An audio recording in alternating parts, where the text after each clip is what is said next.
Hello friends, स्वागत है आपका उत्तराखंड ऑनलाइन एजुकेशन हब में। तो गाइज ऊष्मा से रिलेटेड जितने भी थ्योरी पार्ट था वो हमने कर लिया था। तो अब हमारा जो भी 150 प्लस क्वेश्चन है एमसीक्यू की फॉर्म में वो करेंगे हम, ठीक है। तो उससे पहले गाइज वीडियो को प्लीज़ लाइक और शेयर कर दीजिए। चलते हैं अपने क्वेश्चन नंबर फर्स्ट पे।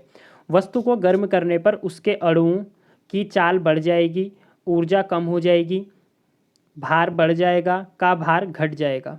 तो गाइज हमने पढ़ा है जब भी किसी वस्तु को क्या करा जाता है, जैसे सपोज डैट ये मेरा क्या है, कोई भी फेस है, मैंने इसको क्या किया, गर्म किया, ठीक है, मेटल थी, गर्म किया, तो इसके अणु क्या होंगे, इधर उधर भागेंगे ना, गर्म होने पर, हीट होने पर। तो क्या हो जाता है कि चाल बढ़ जाएगी, जितने भी इसमें अणु हैं, पार्टिकल्स हैं, मॉलिक्यूल्स हैं, उनकी वेलोसिटी क्या हो जाएगी, इंक्रीज हो जाएगी। Option number A will be your right answer. चलते हैं नेक्स्ट क्वेश्चन पे।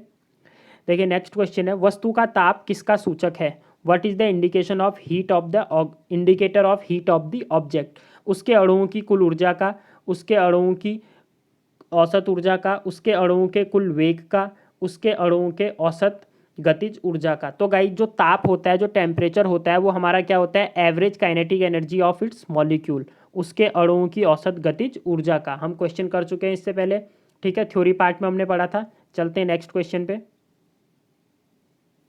क्वेश्चन है गाइज, वस्तु का ताप सूचित करता है कि संपर्क करने पर ऊष्मा उस वस्तु से अपेक्षाकृत अधिक ताप पर की वस्तु में प्रवाहित होगी, अपेक्षाकृत कम ताप की वस्तु में उस वस्तु से प्रवाहित होगी, उस वस्तु से पृथ्वी में प्रवाहित होगी, पृथ्वी से उस वस्तु में प्रवाहित होगी। तो गाइज हमें पता है जब क्या होगा, वस्तु का ताप हमारा क्या सूचित करता है कि जो बॉडी में टेम्परेचर है वो हाइयर टेम्परेचर से लोअर टेम्परेचर की ओर क्या करेगा, फ्लो करेगा। तो देखिए ऑप्शन नंबर बी आपका क्या हो जाएगा, सही। अपेक्षाकृत कम ताप की वस्तु में उस वस्तु से प्रवाहित होगा। वो कहना क्या चाह रहा है गाइज, हमारे पास एक पार्टिकल है, दो हमारे पास बॉडी है, ठीक है, इस बॉडी का टेम्परेचर हाई है, इसका लो है, तो क्या होगा, यहाँ से यहाँ क्या होगा, टेम्परेचर का फ्लो हो जाएगा आपका।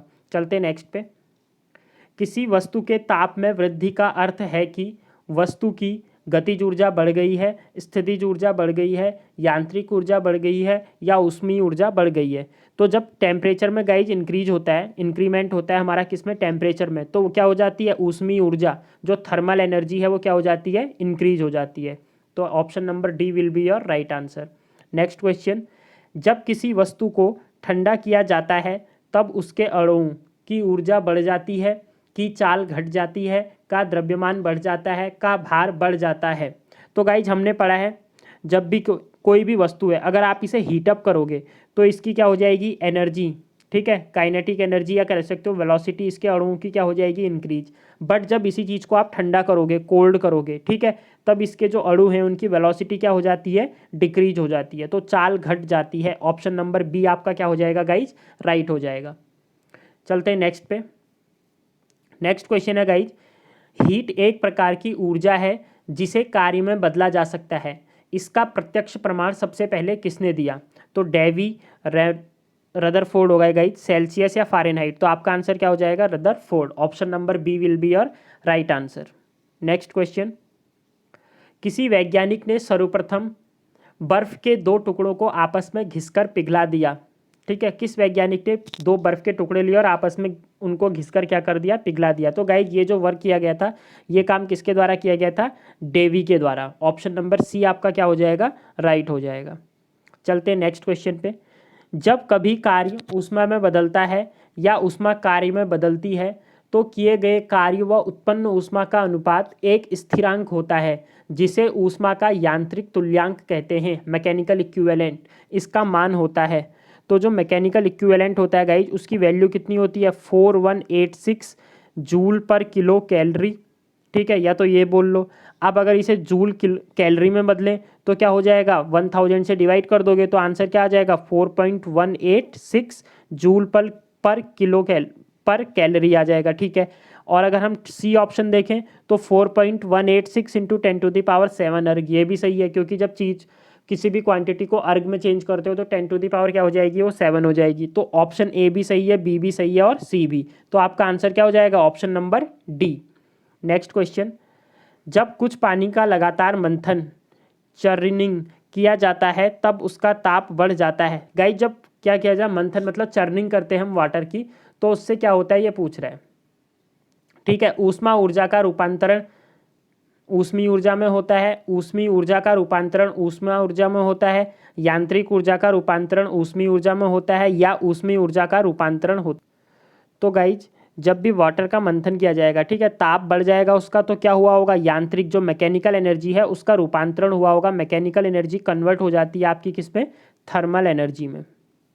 ठीक है, तो ये याद रखिएगा, mechanical energy will be converted into thermal energy. Option number C आपका क्या हो जाएगा, राइट हो जाएगा।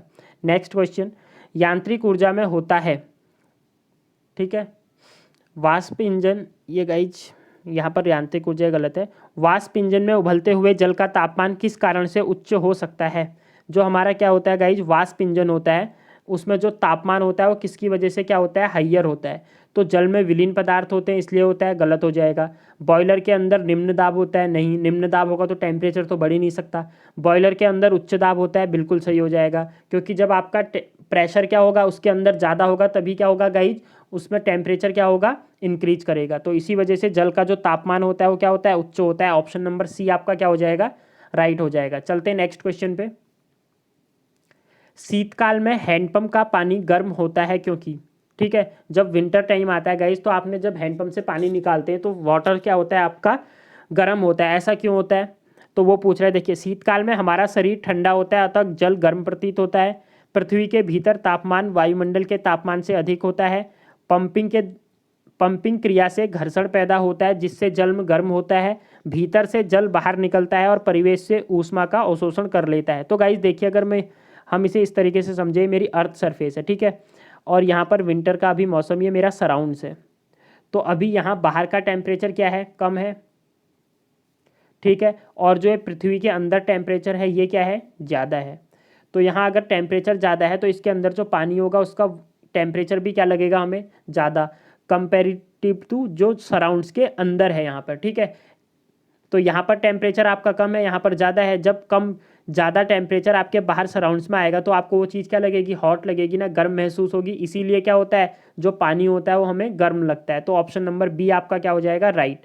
पृथ्वी के भीतर तापमान वायुमंडल के तापमान से अधिक होता है। चलते हैं नेक्स्ट क्वेश्चन पे।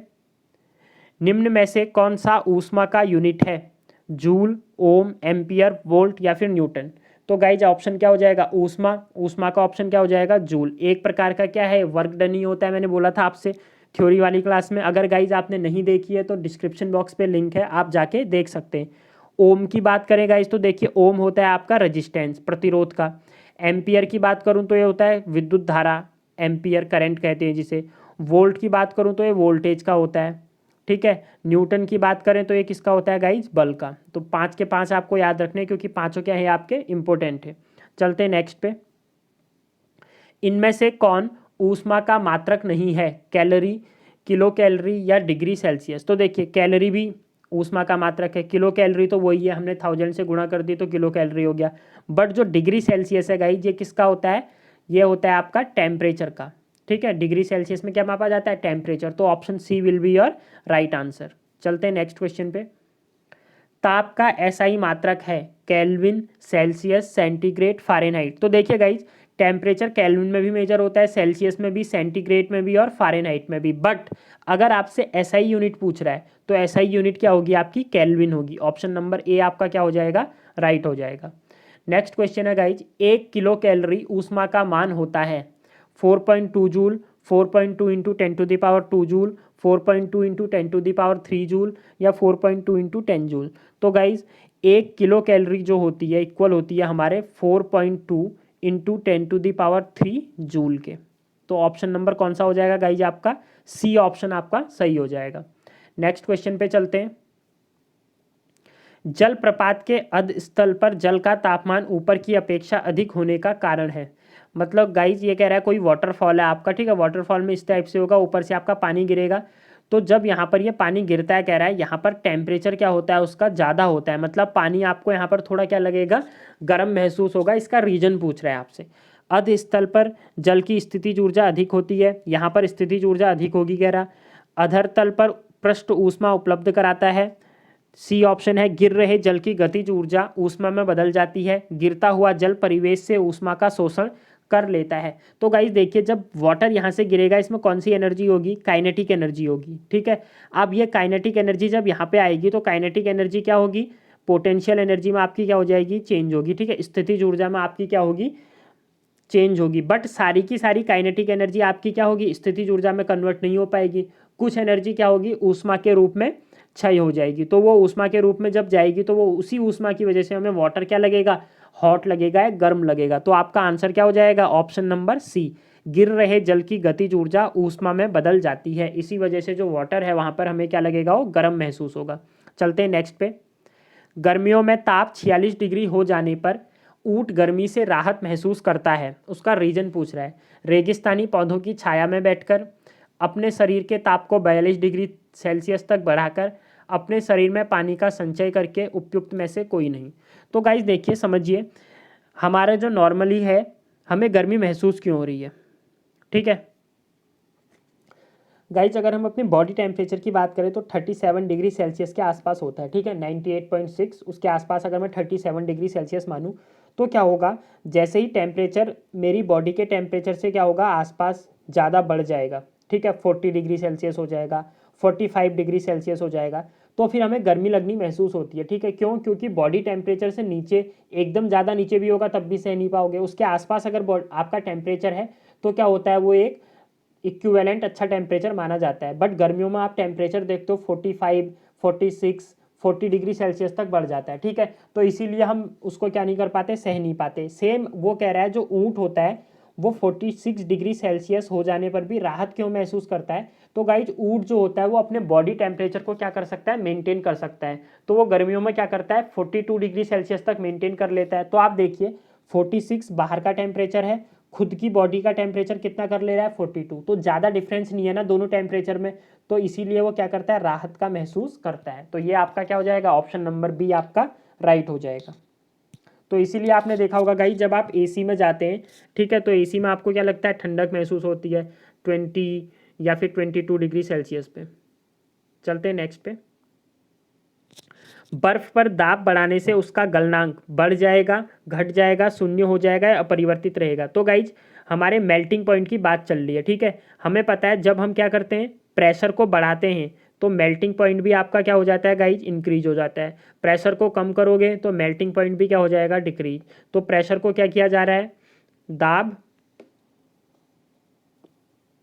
अच्छा दाब बढ़ाया जा रहा है। तो दाब बढ़ाओगे गाइज, ये क्या होते हैं, रिवर्सिबल होते हैं, ठीक है, एक दूसरे के अपोजिट होते हैं। मतलब प्रेशर को आप अगर इंक्रीज कर रहे हो तो आपका जो मेल्टिंग पॉइंट है वो तो डिक्रीज हो जाएगा, ठीक है। और अगर आप प्रेशर को कम कर रहे हो तो प्रेशर को कम करने पर जो आपका मेल्टिंग पॉइंट होता है वो क्या होता है, बढ़ जाता है। तो दोनों ये याद रखिएगा, वैसे मैंने करवाया भी है पीछे। तो अब हमसे क्या बोला, दाब बढ़ा दिया, तो दाब बढ़ाओगे तो मेल्टिंग पॉइंट क्या हो जाएगा, नीचे गिर जाएगा। ऑप्शन नंबर ए आपका क्या हो जाएगा, इसके अकॉर्डिंग बी होगा यहाँ पर, मतलब घट जाएगा, डिक्रीज हो जाएगा, ठीक है। चलते हैं नेक्स्ट पे। गैस तापमापी द्रव तापमापियों की तुलना में ज़्यादा संवेदी होते हैं क्योंकि विशिष्ट ऊष्मा अधिक होती है, प्रसार गुणांक अधिक होता है, विशिष्ट ऊष्मा कम होती है या हल्की होती है। तो गाइस देखिए, दो तापमापी हमने पढ़े थे, एक होता है गैस तापमापी, ठीक है, टेम्परेचर मेजरमेंट जिससे किया जाता है, और दूसरा होता है आपका द्रव तापमापी, लिक्विड थर्मोमीटर कहते हैं। तो हमें पता है, अगर मैं दोनों की गाइज विशिष्ट ऊष्मा की बात करूँ, प्रसार गुणांक की बात करूँ, एक्सपेंशन कोफिशिएंट की, तो एक बात बताइए मुझे, मेरे पास तीन है, दो हैं अभी तो हमारे पास, एक है द्रव और एक है गैस। तो कौन सी चीज़ ऐसी है दोनों में से जो इजीली एक्सपेंड कर सकती है या इजीली फैल सकती है। तो आप बोलोगे गैस। गैस का प्रसार गुणांक क्या होगा, अगर ये इजीली फैल पा रही है तो इसका प्रसार गुणांक, एक्सपेंशन कोफिशिएंट भी क्या होगा, ज़्यादा होगा। अब इसका एक्सपेंशन कोफिशिएंट ज़्यादा है, मतलब अगर थोड़ा सा भी टेम्परेचर में आपका क्या हो रहा है, इधर उधर, ठीक है, चेंजेस आ रहा है, तो वो चीज़ गैस तापमापी आपका क्या कर लेगा, मेजर कर लेगा। तो रीज़न आपको पता चल गया क्यों, क्योंकि जो गैस तापमापी है उसका जो प्रसार गुणांक है, एक्सपेंशन कोफिशिएंट है, वो क्या होता है गाइज, ज़्यादा होता है। ऑप्शन नंबर बी आपका क्या हो जाएगा, राइट हो जाएगा। चलते हैं नेक्स्ट क्वेश्चन पे। ताप युग्म तापमापी थर्मोकपल थर्मोमीटर किस सिद्धांत पर आधारित है, सीबेक प्रभाव, जूल प्रभाव, पेल्टियर के प्रभाव पर, या इनमें से कोई नहीं। तो गाइस जो थर्मोकपल वर्क करता है आपका, वो किस पर वर्क करता है, सीबेक इफेक्ट पर करता है। ऑप्शन नंबर ए आपका राइट हो जाएगा, ठीक है। सीबेक इफेक्ट क्या होता है, अगर आपके पास कोई क्या है, दो मेटल है और मेटल में क्या हो रहा है, आप अगर इलेक्ट्रिक करंट फ्लो करवाते हैं तो इसमें क्या होगा, इलेक्ट्रॉन का फ्लो होने लग जाएगा, उसकी वजह से क्या होगा, एक वोल्टेज डिफरेंस हो जाएगा दोनों में, और ये वोल्टेज डिफरेंस क्या होगा, टेम्परेचर के इक्विवेलेंट होता है। तो ये आपका किसने दिया था, सीबेक इफेक्ट कहलाता है, ऑप्शन नंबर ए। नेक्स्ट क्वेश्चन, अत्यधिक ऊंचे तापों की माप की जाती है प्लेटिनम प्रतिरोध तापमापी से, ताप युग्म तापमापी से, पूर्ण विकिरण तापमापी से, या नाइट्रोजन गैस तापमापी से। तो गाइज हमने थ्योरी वाली क्लास में पढ़ा है, जितना आपका हाई टेम्परेचर होगा उसके मेजरमेंट के लिए क्या किया जाता है, पूर्ण विकिरण उत्तापमापी मतलब फुल रेडिएशन थर्मोमीटर का यूज किया जाता है। ऑप्शन नंबर सी आपका क्या हो जाएगा, राइट। चलते हैं नेक्स्ट क्वेश्चन पे। पूर्ण विकिरण उत्तापमापी, ठीक है, टोटल रेडिएशन पायरोमीटर किस सिद्धांत पर आधारित है, सीबेक प्रभाव, पेल्टियर प्रभाव, स्टीफन के नियम पर, या जूल के प्रभाव पर। तो गाइज देखिए, जो हमारा रेडिएशन पायरोमीटर है, हमने एक पढ़ा था पायरोमीटर, और पायरोमीटर क्यों यूज होता है सबसे पहले तो ये बताइए। ये क्या करता है, 800 डिग्री से ज़्यादा आपके टेम्परेचर को क्या करता है, मेजर करता है, मतलब हाइयर टेम्परेचर मेजरमेंट डिवाइस है आपका क्या, पायरोमीटर। अब ये जो वर्क करता है किस पर करता है, स्टीफन के नियम पर।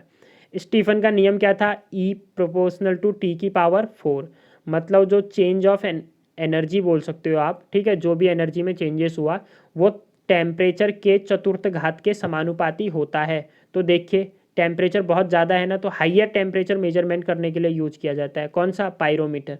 कौन से सिद्धांत पर वर्क करता है, तो स्टीफन के सिद्धांत पर वर्क करता है। चलते हैं नेक्स्ट क्वेश्चन पे। नेक्स्ट क्वेश्चन है गाइज, दूर की वस्तुओं जैसे सूर्य आदि का ताप किस तापमापी के द्वारा मापा जाता है, ताप युग्म तापमापी, प्लेटिनम प्रतिरोध तापमापी, पूर्ण विकिरण उत्तापमापी, इनमें से कोई नहीं। तो गाइज अभी मैंने बताया हाइयर डिस्टेंसेस, हाइयर आपके टेम्परेचर के लिए अगर आपको मेजर करना है तो आप किसका यूज करोगे, complete radiation thermometer, option number C. Next question, पारे के स्थान पर एल्कोहल को तापमापी द्रव के रूप में वरीयता दी जाती है क्योंकि एल्कोहल का द्रवांक निम्नतर होता है, मीन्स जो लिक्विफिकेशन कह रहा है, ठीक है, वो निम्न होता है। एल्कोहल उष्मा का बेहतर संचालक होता है। एल्कोहल पारे से अधिक सस्ता होता है। एल्कोहल का विश्व उत्पादन पारे से अधिक होता है। तो गाइज अगर हम देखें, जो एल्कोहल होता है इसका जो बॉइलिंग पॉइंट होता है गाइज वो कितना होता है, मेल्टिंग पॉइंट 78 डिग्री सेल्सियस के आसपास, ठीक है। और अगर हम बात करें पारे का, तो पारे का इससे क्या होता है, हाई होता है, इसीलिए पारे के स्थान पर क्या किया जाता है, एल्कोहल तापमापी द्रव का यूज किया जाता है। तो ऑप्शन नंबर कौन सा हो जाएगा गाइज आपका, एल्कोहल का द्रव्यांक निम्नतम होता है, option number A will be your right, ठीक है। इसका मेल्टिंग पॉइंट क्या होता है, एज कंपेरेटिव टू पारा क्या होता है, कम होता है। नेक्स्ट क्वेश्चन, विकिरण पायरोमीटर से कितना तापक्रम मापा जा सकता है, 100 से 250 डिग्री सेल्सियस, 100 डिग्री सेल्सियस, 250 से 500 डिग्री सेल्सियस, 800 डिग्री सेल्सियस से ऊपर। तो अभी बताया मैंने, जो आपका रेडियोटिव, ठीक है, रेडिएशन पायरोमीटर है, उससे आप क्या माप सकते हो गाइज, 800 डिग्री सेल्सियस से ऊपर के टेम्परेचर, जो आपकी भट्टियाँ होती है, ओवेंस होते हैं, जिन पे की टेम्परेचर काफ़ी ज़्यादा क्या होता है, हाई होता है, उसके लिए यूज़ किया जाता है पायरोमीटर का।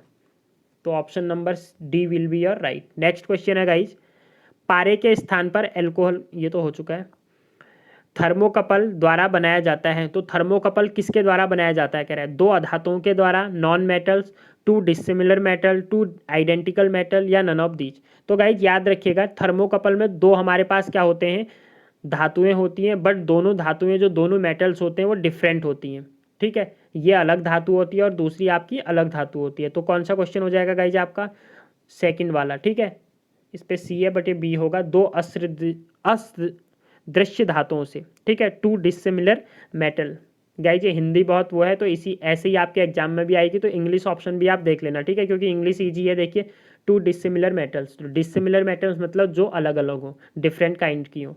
चलते हैं नेक्स्ट पे, सूर्य का ताप मापा जाता है प्लेटिनम तापमापी द्वारा, गैस तापमापी द्वारा, पायरोमीटर तापमापी द्वारा, या वाष्पन। तो गाइज सबको पता है सूर्य की बात चल रही है, तो पायरोमीटर आपका आंसर क्या हो जाएगा, करेक्ट हो जाएगा। नेक्स्ट क्वेश्चन, कथन और निष्कर्ष दिया हुआ है गाइज। कथन दिया हुआ है, तापमापी में पारे का प्रयोग किया जाता है क्योंकि यह अपारदर्शी तथा चमकदार होता है, अतः अंकित ताप के पठन में सुविधा होती है। बिल्कुल सही, अगर पारे को देखें गाइज क्या होता है, अपारदर्शी होता है, ठीक है, और चमकदार होता है।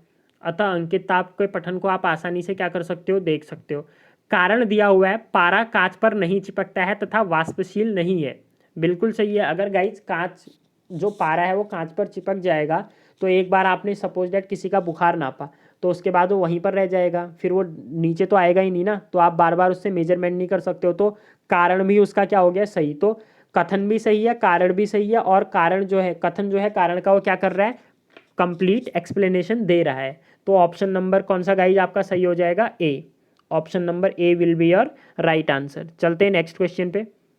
गाइज अगर वीडियो पसंद आ रही है तो प्लीज़ चैनल को सब्सक्राइब कर दीजिए, वीडियो को लाइक और शेयर कर दीजिए। सेल्सियस मापक्रम पर जल के क्वथनांक, बॉइलिंग पॉइंट तथा हिमांक है। हिमांक मीन्स मेल्टिंग पॉइंट की बात कर रही है गाइज। तो देखिए हमसे क्या पूछ रहा, जल के क्वथनांक, बॉइलिंग पॉइंट की अगर बात करें तो सबको पता है 100 डिग्री सेल्सियस होता है। तो देख लीजिए 100 डिग्री सेल्सियस एक ही में है, ऑप्शन नंबर बी पर है। ठीक है, फिर भी बता देता हूँ, मेल्टिंग पॉइंट की अगर बात करें, ठीक है, या फ्रीजिंग पॉइंट की बात कर लीजिए, तो क्या होता है गाइस, 0 डिग्री सेल्सियस। तो 0 डिग्री सेल्सियस बी पे है आपका। चलते हैं नेक्स्ट क्वेश्चन पे। ताप के सेल्सियस पैमाने पर परम शून्य ताप होता है। तो गाइस सबसे पहले तो परम शून्य ताप क्या होता है ये पता होना चाहिए। वीडियो में बताया है मैंने, परम शून्य ताप, ठीक है, वह ताप होता है जिससे नीचे टेम्परेचर नहीं जा सकता। मतलब ये मिनिमम टेम्परेचर है जहाँ पर अणुओं की गति क्या हो जाती है, 0 हो जाती है। उसके बाद कोई मूवमेंट रहेगा ही नहीं आपके पार्टिकल में। और ये जो मिनिमम टेम्परेचर है गाइज, ये कितना होता है, -273 डिग्री सेल्सियस। ठीक है, option number B, sorry D will be your right answer. Next question. Kelvin मान से मानव शरीर का, केल्विन मान से मानव शरीर का सामान्य ताप है 280, 290, 300 या 310। तो गाइज केल्विन माप में अगर बात करें तो केल्विन में कितना होता है नॉर्मल टेम्परेचर, 310। आपका क्या हो जाएगा, केल्विन राइट आंसर हो जाएगा। हमें पता है अगर हमें डिग्री सेल्सियस को केल्विन में कन्वर्ट करना है तो डिग्री सेल्सियस में 273 क्या कर देते हैं, ऐड। और डिग्री सेल्सियस की टेम्परेचर की बात करूँ गाइज तो 98.6 हम मानते हैं। नॉर्मल टेम्परेचर तो 37 डिग्री सेल्सियस होगा। तो 37 + 273 करोगे तो आपका क्या आ जाएगा, 310 केल्विन आ जाएगा। तो ऑप्शन नंबर डी इसलिए आपका क्या हुआ, करेक्ट। मैंने बताया है पहले, वीडियो पूरी एक्सप्लेन की हुई है गाइज, आप जाके देख सकते हैं। तो ये था गाइज आज का हमारा लास्ट क्वेश्चन। आई होप कि आपको वीडियो पसंद आई होगी। चैनल को प्लीज़ लाइक और सब्सक्राइब कर दीजिए। फिजिक्स की भी साथ में सीरीज चल रही है गाइज, प्लेलिस्ट में सब दिया हुआ है, आप वहाँ पे से जाके वीडियो देख सकते हैं। थैंक यू, मिलते हैं नई वीडियो के साथ। Have a good day.